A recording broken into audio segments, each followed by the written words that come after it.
Praise the Lord. Hallelujah. ദൈവത്തിന്റെ അതിപരിശുദ്ധ നാമം വാഴ്ത്തപ്പെടുമാറാകട്ടെ.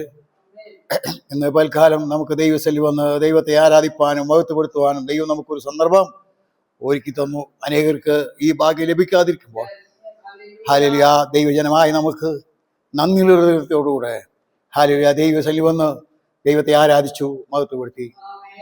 ദൈവം നമ്മെ അനുഗ്രഹിക്കുന്ന ദൈവമാണ്. അവൻ നാൾ തോറും നമ്മുടെ ഭാരങ്ങളെ ചുമക്കുന്ന ദൈവമാണ്. അവൻ നമ്മെ വഴി നടത്തുന്ന ദൈവമാണ്. നമ്മെ അനുഗ്രഹിക്കുന്ന ദൈവമാണ് എന്ന് പൽക്കാലം അറിഞ്ഞിരിക്കുക. അനേകര് നിരാശരായി, സമാധാനമില്ലാത്തവരായി, സ്വസ്ഥയില്ലാത്തവരായി ജീവിക്കുമ്പോൾ നമുക്ക് തന്ന സമാധാനത്തിന് ദൈവത്തോട് നന്ദി പറയുക. ഹല്ലേലൂയ. അനേകർ കഴിഞ്ഞ ദിവസം പല സാക്ഷികൾ കേൾപ്പാൻ കഴിഞ്ഞു. ഒരാൾ പറയാണ്, ഞാൻ MSc പഠിച്ചു, എനിക്ക് ജോലി കിട്ടിയിട്ടില്ല. എൻ്റെ മകൻ MBA പാസ്സായി, അവന് ജോലിയില്ലാതെ നടക്കുന്നു. എനിക്ക് വരുമാനമെല്ലാം അറിഞ്ഞുപോയി, എന്നെ സഹായിപ്പാൻ ആരുമില്ല. ഹല്ലേലൂയ. നമുക്ക് പറയാനുള്ളത് എന്താണെന്നറിയുമോ? ദൈവത്തോട് പ്രാർത്ഥിക്ക്. ദൈവം എന്ത് ചെയ്യും? അനുഗ്രഹങ്ങളെ തരുന്ന ദൈവമാണ്. അവൻ അനാദിയായും ശാശ്വതമായ ദൈവമാണ്. അവൻ നീതിയുള്ള ദൈവമാണ്. നീ വിളിച്ചപേക്ഷിക്കുമ്പോൾ സമാധാനവും സന്തോഷവും പ്രത്യാശയും വിശ്വാസവും മാത്രമല്ല, അവൻ നിനക്ക് ദാനവും കൂടി തരും. അതാണ് നമ്മുടെ ദൈവം എന്ന് ഹല്ലേലൂയ നമുക്ക് മനസ്സിലാക്കാൻ കഴിയും. ഞാൻ ഇന്ന് രാവിലെ കഴിഞ്ഞ ആഴ്ച പറഞ്ഞ ഒരു കാര്യം പറഞ്ഞ് അവിടെ മനസ്സിലാക്കിയപ്പോൾ ഞാൻ പറഞ്ഞു, ഹല്ലേലൂയ, നിനക്ക് വസ്ത്രം വേണോ? എന്തിനാണ് പത്രോസ് കടലിൽ ചാടിയെന്ന് അറിയാമോ? അവന് വസ്ത്രം ഉണ്ടായിരുന്നില്ല. ഹല്ലേലൂയ. നിനക്ക് വസ്ത്രം വേണോ? ആര് തരും? നിനക്ക് അപ്പം വേണോ? ആര് തരും? നിനക്ക് മീൻ വേണോ? ആര് തരും? നിനക്ക് നിന്റെ തണുപ്പ് മാറ്റാൻ, നിന്റെ കുളിര് മാറ്റാൻ, നിന്റെ ക്ഷീണം മാറ്റാൻ ചൂടാര് തരും? ദൈവം നമുക്ക് തരുന്ന ദൈവമാണ്. ഇന്ന് പിൽക്കാലം നമ്മൾ അവനെയാണ് ആരാധിക്കുന്നത്, അവനെയാണ് നമ്മൾ ബഹുമാനിക്കുന്നത്, അവനാണ് സ്തുതി സമർപ്പിക്കുന്നത്, അവന്റെ മുമ്പിലാണ് ഹല്ലേലൂയ നാം വന്നിരിക്കുന്നത് എന്നുള്ള ഒരു അറിവ് നാം ഇന്ന് പിൽക്കാലം പ്രാപിച്ചുവെങ്കിൽ നാം ധന്യരായി തീർന്നു. അവൻ നമ്മെ സ്നേഹിച്ച സ്നേഹം, അവൻ നമുക്ക് വേണ്ടി കാൽവരി കുരിശിന്മേൽ മരിച്ച ത്യാഗം, രണ്ട് കള്ളന്മാരുടെ മധ്യ മൂന്നാണിൽ തൂക്കപ്പെട്ടവനായി അവസാനത്തുള്ളി രക്തം വരെ ഊറ്റിത്തരുമ്പോൾ അവനൊരു ലക്ഷ്യമുണ്ടായിരുന്നു. നമ്മെ ഓരോരുത്തരും തേജസ്സിലേക്ക് വഴി നടത്തി പിതാവിന് മുമ്പിൽ കാഴ്ചവെച്ച് ഹല്ലേലൂയ നാം സന്തോഷം പ്രാപിക്കണം, നിത്യത നാം പ്രാപിക്കണം, അവന്റെ മക്കളായി തീരണം, അവന്റെ മണവാട്ടിയായി തീരണം, അവനെ നാം അംഗീകരിച്ച് അവന്റെ രാജ്യത്തിന് പങ്കാളിയാകണം എന്നുള്ള ചിന്തയോടുകൂടിയാണ് ഹല്ലേലൂയ ലോകസ്ഥാപനത്തിന് അവൻ അറക്കപ്പെട്ട കുഞ്ഞാട് നമുക്ക് വേണ്ടി കാൽവരി കുരിശിന്മേൽ മരിച്ച് അടക്കപ്പെട്ട് ഉയർത്തെഴുന്നേറ്റ് പിതാവിന്റെ വലത്ത് ഭാഗത്ത് നമുക്ക് വേണ്ടി എന്ത് ചെയ്യുന്നു? ജീവിക്കുന്നു. ഹല്ലേലൂയ. ജീവിക്കുന്നു എന്നുള്ള അറിവ് നാം പ്രാപിച്ചിരിക്കണം. ആർക്ക് വേണ്ടി? കത്തിരിക്കുന്നവർ രക്ഷയ്ക്ക് വേണ്ടി. പാപം കൂടാതെ വെളിപ്പെടുന്ന ദൈവം നമുക്ക് വേണ്ടി കുഞ്ഞുങ്ങളെ പാപം ചെയ്യാതിരിക്കാൻ ഞങ്ങൾക്ക് എഴുതുന്നു. പാപം ചെയ്തുവെങ്കിലോ ഹല്ലേലൂയ ആ ഒരു കാര്യസ്ഥൻ നമുക്ക് വേണ്ടി പിതാവിന്റെ വലത്ത് ഭാഗത്ത് പക്ഷപാതം ചെയ്യുവാൻ അവൻ ഇന്നും ജീവിച്ചിരിക്കുന്നു. നമ്മുടെ കഴിവല്ല, ഹല്ലേലൂയ നമ്മുടെ പ്രാപ്തിയല്ല, ഇതുവരെയും എത്തിച്ച ദൈവത്തിന് നന്ദി നിറഞ്ഞ ഹൃദയത്തോടെ നാം സ്തോത്രാഗം അർപ്പിക്കുമ്പോൾ ധാരാളമായി നമ്മെ അനുഗ്രഹിക്കുന്ന ദൈവം, അവൻ നമ്മെ നിത്യത വരെയും ചുമക്കുന്ന ദൈവം. നാം ഒന്നിനെ കൊണ്ട് എന്ത് ചെയ്യേണ്ട? ഭാരപ്പെടേണ്ട. അതാണ് ഞാൻ രാവിലെ പറഞ്ഞത്. പത്രോസേ, നിനക്ക് എന്ത് വേണം? ഭക്ഷണം വേണോ? തരാം. രുചികരമായ മീൻ തരണോ? ചുട്ടത്, അത് വെറുത്തത്. ഹല്ലേലൂയ. നിനക്ക് വസ്ത്രം വേണോ? തരും. എല്ലാം തരുന്ന ദൈവത്തെയാണ് നാം സേവിക്കുന്നതെന്നുള്ള അറിവ് പ്രാപിക്കുമ്പോൾ നാം എപ്പോഴും സ്തോത്രയാഗം അർപ്പിച്ചുകൊണ്ടേയിരിക്കും. ഇന്ന് വൽക്കാലം നമുക്കൊരു വേദഭാഗത്തിലേക്ക് കടന്നു വരാം. ആവർത്തന പുസ്തകം അതിന്റെ 31-ാം അധ്യായത്തിന്റെ 8-ാം വാക്യം. ആവർത്തന പുസ്തകം 31:8.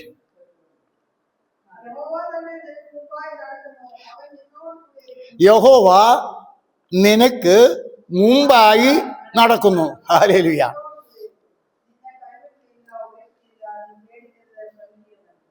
ഓരോ പാർട്ടായിട്ട് പഠിച്ചാൽ യഹോവ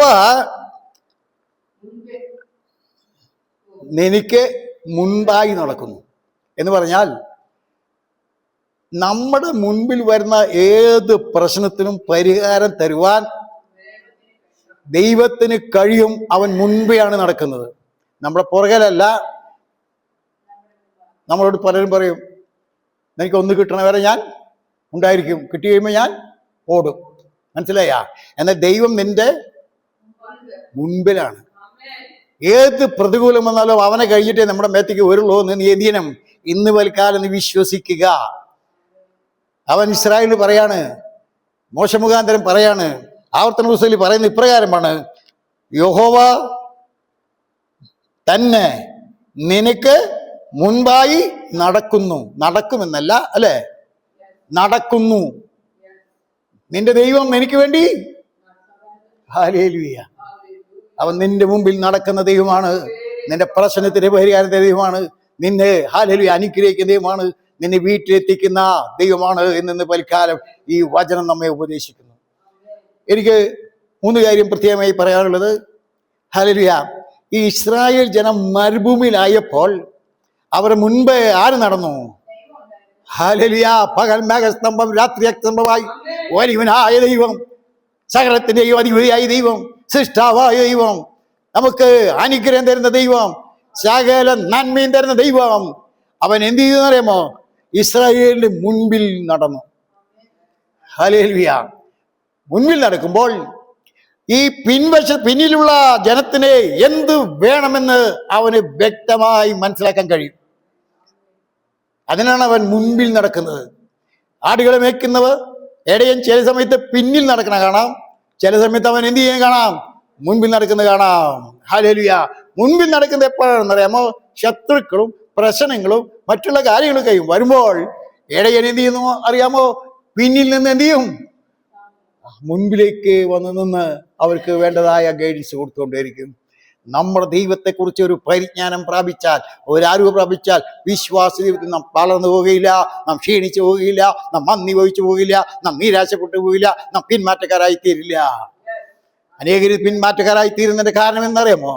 ദൈവം ആരാണെന്നും അവൻ എങ്ങനെയുള്ളവനാണെന്നും അവൻ നമുക്ക് വേണ്ടി എന്ത് ചെയ്തു എന്നും അവൻ നമുക്ക് എന്ത് വേണ്ടി ചെയ്തുകൊണ്ടിരിക്കുന്നെന്നും നാളെ എന്ത് ചെയ്യുമെന്ന് അറിയാത്തതുകൊണ്ട് അനേക നിർഗിഷ്ടന്മാരായി, നിർജീവികളായി, ഹല്ലേലൂയ, ദൈവത്തെ സ്നേഹിക്കാത്തവരായി, സേവിക്കാത്തവരായി, നിന്നാപാത്രമായി തീരുന്ന ഈ കാലഘട്ടത്തിൽ ഇന്ന് വൽക്കാലം പ്രിയപ്പെട്ട ജൈവജനത്തോട് എനിക്ക് പറയാനുള്ളത്, ഹല്ലേലൂയ, ദൈവം നമ്മെ കാക്കുകയും പരിപാലിക്കുകയും ചെയ്യുന്നു എന്ന് മാത്രമല്ല, അവ നമുക്ക് മുൻപന്തിയായി നടക്കുന്ന ദൈവമാണ് എന്ന് വൽക്കാലം മനസ്സിലാക്കുക.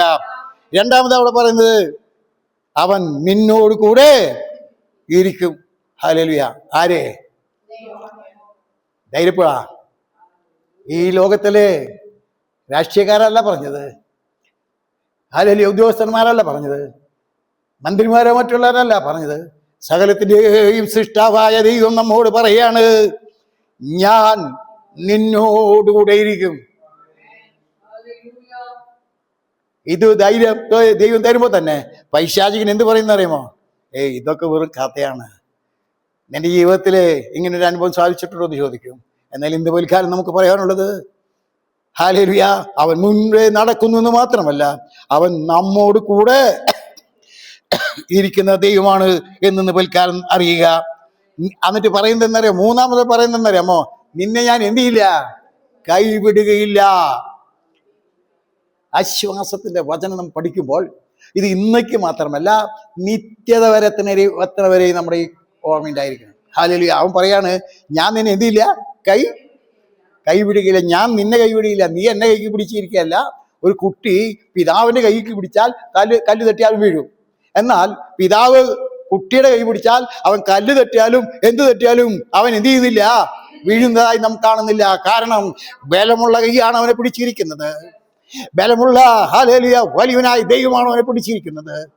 അതുകൊണ്ട് ഹല്ലേലൂയ, കൈ പിടിച്ചിരിക്കുന്നത് ആരാണെന്ന് നീ മനസ്സിലാക്കി കഴിഞ്ഞാൽ, അനേകർക്ക് അത് അറിയുന്നില്ല. പ്രശ്നം വരുമ്പോഴേക്കും എന്തുണ്ടായി? ഹല്ലേലൂയ, നിരാശപ്പെട്ടു. ഞാൻ എന്ത് ചെയ്യണം? ആത്മഹത്യ ചെയ്യണമോ? ഞാൻ ഭൂമിയിൽ നിന്ന് മാറ്റപ്പെട്ടാൽ എൻ്റെ പ്രശ്നം തീരുമെന്നാണ് അവർ ധരിച്ചിരിക്കുന്നത്. എന്നാൽ ഇന്ന് വലിക്കാലം ദൈവം നമ്മോട് പറയുന്നത് എന്താണെന്നറിയുമോ? ഞാൻ നിന്നെ എന്ത് ചെയ്യില്ല, കൈവിടുകയില്ല. നാലാമത് പറയുന്നത് അവിടെ ഉപേക്ഷിക്കയില്ല. ഹല്ലേലൂയ. അഞ്ചാമത് അവിടെ പറയുന്നത് എന്താറിയാമോ? നീ എന്ത് ചെയ്യണ്ട, പേടിക്കണ്ട. പേടിക്കാവുന്ന സന്ദർഭം, നിരാശ വരാത്ത സന്ദർഭം, ഹല്ലേലൂയ, ഭയപ്പെട്ട് വിറയിൽ പിടിക്കുന്ന സംഭവം, പലർക്കും എന്ത് ചെയ്തിട്ടെന്നറിയുമോ? വിറയിൽ പിടിച്ചിട്ടുണ്ട്, ഭയപ്പെട്ടിട്ടുണ്ട്.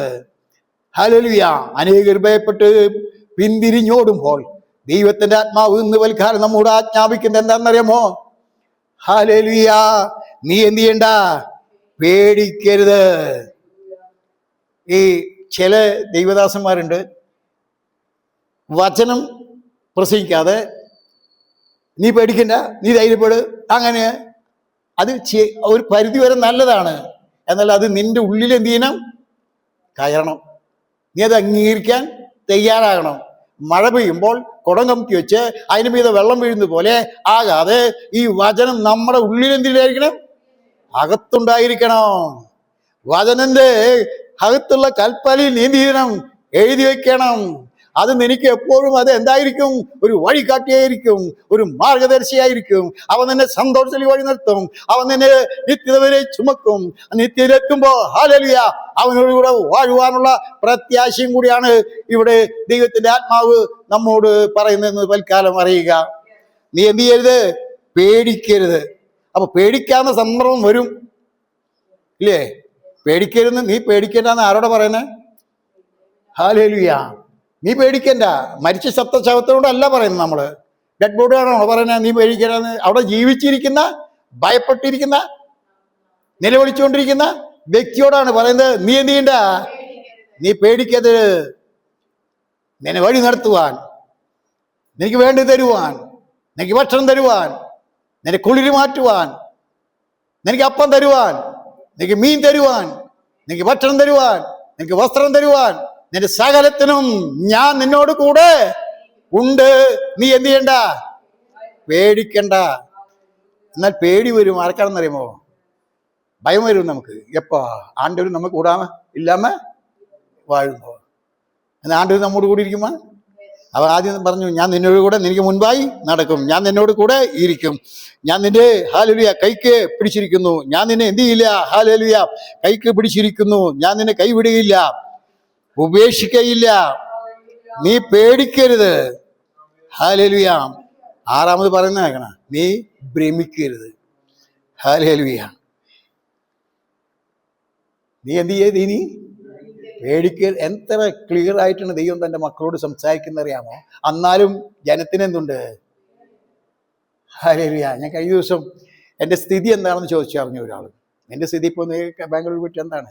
ഞാൻ പറഞ്ഞിരിക്കുക, എൻ്റെ ദൈവം സകലത്തിനും മതിയായവൻ, എനിക്ക് ഒന്നിനും കുറവില്ലാതെ എന്നെ വഴി നടത്തുന്നു.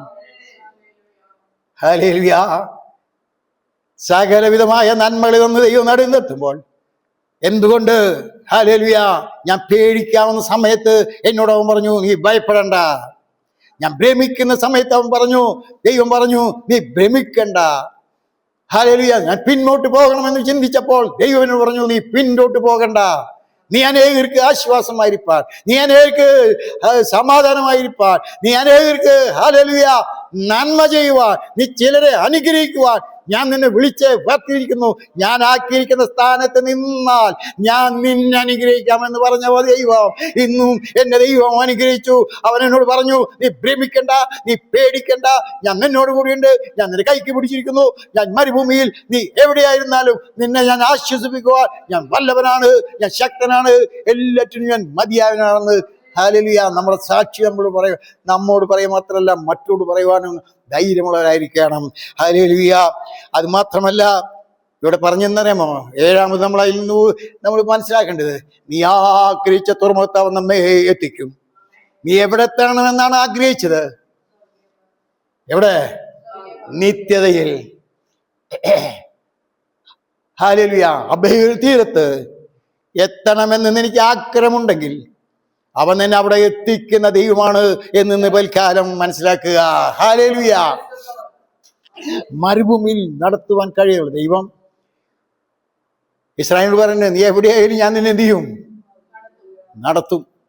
ഞാൻ നിന്നോട് കൂടെ ഇരിക്കും, നിനക്ക് ആവശ്യമുള്ള ഞാൻ തരും. നീ പേടിക്കരുത്, ഭ്രമിക്കരുത്, മറ്റുള്ളവർ വിളിച്ച് ചഞ്ചലിച്ച് പോകരുത്, ധൈര്യമായിരിക്കുക എന്ന് പറഞ്ഞാൽ ഇസ്രായേൽ സംബന്ധിച്ചിടത്തോളം മരുഭൂമിയിലാണ് യാത്ര ചെയ്യുന്നത് കേട്ടോ. മനസ്സിലാക്കണം. നിങ്ങൾ ഞാനും മരുഭൂമിയല്ല യാത്ര ചെയ്യുന്നത്, നമുക്ക് ആവശ്യമുള്ളതൊക്കെ തന്നു കഴിഞ്ഞു. എന്നാൽ ഇസ്രായേലിന് ഇന്ന് മന്ന വീണില്ലെങ്കിൽ, മനസ്സിലായ, 40 വർഷമാണ് അവൻ നടക്കുന്നത്. ഒരു സ്ഥലത്ത് ചെന്നപ്പോൾ അവർക്ക് വെള്ളം എന്തായി തീർന്നു? കയ്പുള്ളതായി തീർന്നു. ഒരു സ്ഥലത്ത് ചെന്നപ്പോൾ ഹല്ലേലൂയ അവർക്ക് വെള്ളം കിട്ടാതെ വന്നു. ഒരു സ്ഥലത്ത് ചെന്നപ്പോൾ ഹല്ലേലൂയ പാറയടിച്ച് വെള്ളം പുറപ്പിച്ചു. പിന്നീട് പറഞ്ഞു, നീ പാറയെ ഇവിടെ കൽപ്പിക്കാന്ന് പറഞ്ഞു.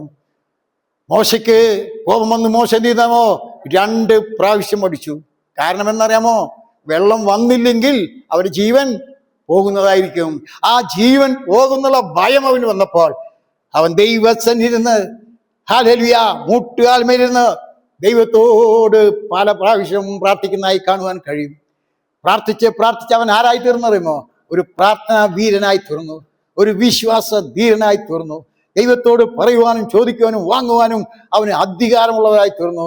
അതാണ് ഫറവോനോട് പറഞ്ഞ്, ഞാൻ നിനക്ക് എപ്പോഴാ പ്രാർത്ഥിക്കണ്ടേ? നീ പറഞ്ഞാൽ ആ നേരത്ത് പ്രാർത്ഥിക്കാം. എൻ്റെ ദൈവം എന്ത് ചെയ്യും? കേൾക്കും. എന്നെ വഴി നടത്തുന്നതാണ്, എന്നെ ആശ്വസിപ്പിനാണ്, എനിക്ക് ബലം തരുന്നതിനാണ്. അവനെ ഞാൻ ഒരു വിധത്തിലും സംശയിക്കില്ല. അവൻ എൻ്റെ ഉപനിധിയാണ്. ആ ദിവസം വരെ കാപ്പാൻ അവൻ ശക്തനാണെന്നുള്ള ധൈര്യത്തിൽ അവൻ മുന്നോട്ട് പോയത് നമുക്ക് കാണുവാൻ കഴിയും. ഹല്ലേലൂയ. ആ ദൈവത്തെയാണ് നാം സേവിക്കുന്നത്. മരുഭൂമിയിൽ എന്തൊക്കെ നൽകിയെന്ന് ഞാൻ പിന്നീട് വായിച്ചു കേൾപ്പിക്കാം. 2-ാമത്തെ വാക്യത്തിലേക്ക് നമുക്ക് കടന്നു വരാം. ഉൽപ്പത്തി പുസ്തകം 28-ാം അധ്യായത്തിന്റെ 16-ാം വാക്യം ഒന്ന് വായിക്കാം. അപ്പോൾ യാക്കോബ് ഉറക്കമുണർന്നു. ഹല്ലേലൂയ. വായിക്കാം 28:16.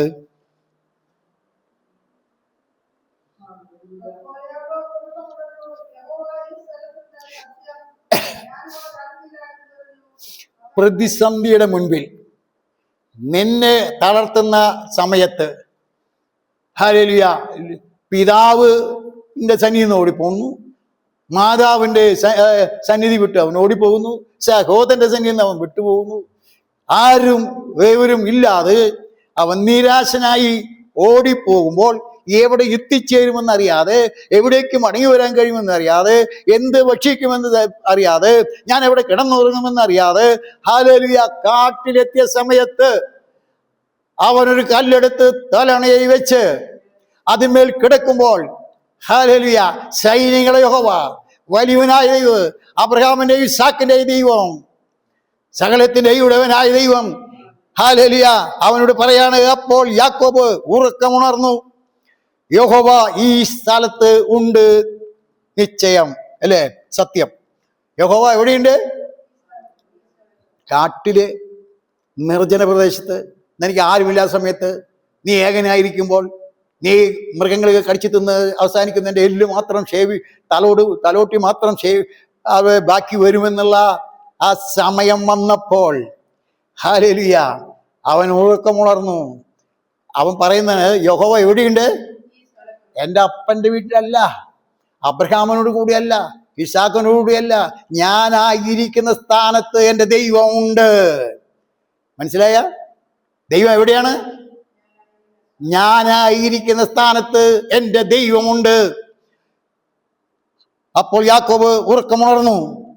യഹോവ ഈ സ്ഥലത്തുണ്ട് സത്യം, ഞാനോ അറിഞ്ഞില്ല. ഞാൻ നിങ്ങളോട് പരമ്പരയായിട്ട് പറഞ്ഞുകൊണ്ടിരിക്കുന്ന വിഷയം, ഞാൻ എന്തില്ല? ദൈവത്തെ അറിഞ്ഞില്ല. ഞാൻ യേശുവിനെ അറിഞ്ഞില്ല. എനിക്ക് സത്യം എന്താണെന്ന് അറിയില്ല. ഞാൻ എവിടെ ആയിരിക്കുന്നെന്ന് എനിക്ക് അറിയില്ല. ഞാൻ എങ്ങോട്ടാ പോകുന്നതെന്ന് എനിക്ക് അറിയില്ല. അതുപോലൊരു അറിവില്ലാത്തതാണ് പത്രോസ്. അവനെ കണ്ടു, അറിഞ്ഞില്ല എന്ന്. യേശു ക്രിസ്തുവിനെ 3.5 വർഷം ഭക്ഷിച്ച് കൂടെ നടന്ന വ്യക്തിനെ അവിടെ യോഹന്നാന്റെ സുവിശേഷം 21-4 വാക്യത്തില്, അവിടെ 3-ാം വാക്യത്തില് പറഞ്ഞു, അവനെ അറിഞ്ഞില്ല. അവർ മീൻ പിടിക്കാൻ പോയി. ഹല്ലേലൂയ. അവർ പിന്മാറ്റത്തിലേക്ക് പോയി. അവൻ വസ്ത്രമില്ലാത്തവനായി തീർന്നു, നിരാശനായി തീർന്നു, ദൈവകൽപ്പന ലംഘിച്ചു. അപ്പോൾ യേശു ക്രിസ്തുവിനെ എന്തില്ല? അറിഞ്ഞില്ല. ഇവർ പറയുന്നത് ഈ സ്ഥലം ദൈവം ഉണ്ടെന്ന് അവന് അറിവുണ്ടായിരുന്നില്ല. ഇപ്പൊ പറയാണ്, എന്താണ് പറയുന്നത്? അപ്പോൾ യാക്കോബ് ഉറക്കമുണർന്നു. യഹോവ ഈ സ്ഥലത്ത് ഉണ്ട് സത്യം, ഞാനോ അറിഞ്ഞില്ല. ഇന്ന് പൽക്കാലം എനിക്ക് നിങ്ങളോട് പറയാനുള്ളത്, ദൈവം എവിടെയുണ്ട്? നമ്മോട് കൂടെ. ഹല്ലേലൂയ. നമ്മുടെ സമീപം. അതേത് ഫോറസ്റ്റ് ആയാലും വിരോധമില്ല, അത് ഏത് നദിയായാലും വരുമില്ല. നദിയിലും നമ്മെ താങ്ങുവാൻ കഴിവുള്ളവൻ, തീയിലും നമ്മെ സൂക്ഷിപ്പാൻ കഴിവുള്ള ദൈവം, കാട്ടിലും നമ്മെ പരിപാലിപ്പാൻ കഴിവുള്ള ദൈവം, കാട്ടിൽ നമ്മോട് സംസാരിക്കുന്ന ദൈവം, സ്വർഗവും